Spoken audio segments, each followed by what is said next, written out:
serving the area since 1921. Last night, a fire erupted outside Goodwill at 17 and Spruce around 9 and burned until midnight. Fire officials don't know what triggered the blaze, but they do know it started in the parking area and quickly spread to the building. The two alarmer forced all 60 of the city's on-duty firemen to the scene, but they were unable to save crucial delivery trucks and one building. Sam King reports the loss is just beginning to be felt in the community. What remained standing from last night's inferno is now being demolished. The intense heat from the blaze reduced one of Goodwill's buildings to its bare skeleton. I never saw such a thing like that in my life. The whole sky was just lit up with fire. The fire was confined to just a portion of the entire facility, but the effects are being felt just the same. 4 trucks and 1 semi were burned beyond repair, along with the destruction of 1/3 of the very fabric of the Goodwill industry. As for the timing of this blaze, Goodwill officials say it couldn't have happened at a worse time. I guess no time's a good time for a fire, but it's our busiest season, and it seems that that's when Murphy's Law is at work. Nearly 25% of all donations are given during this time of the year.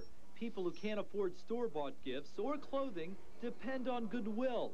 There's also those 80 Goodwill employees, many of whom are disabled, who are being taught by Goodwill how to make it on their own.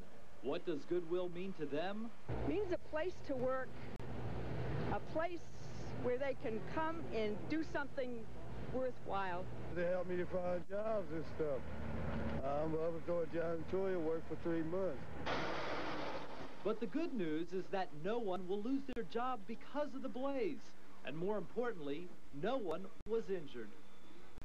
Goodwill officials want to emphasize none of the tax receipts for donations were destroyed in the fire. And Nancy, would also be very helpful if people would bring their donations to Goodwill rather than having them come out because of the lack of funds. Industries warehouse in Wilmington, Delaware tonight. The building housed crates full of clothing which would have been donated to the needy.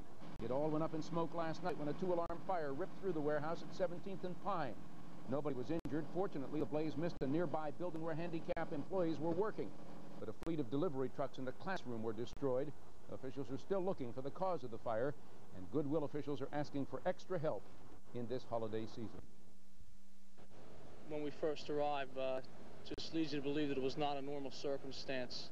3 apartments sustained heavy fire damage. 4 others were damaged by smoke and water. Although we didn't contain it to the fire department, we were successful in stopping it before it burnt the roof off the entire building. Fire officials say no members of a sympathetic union. You would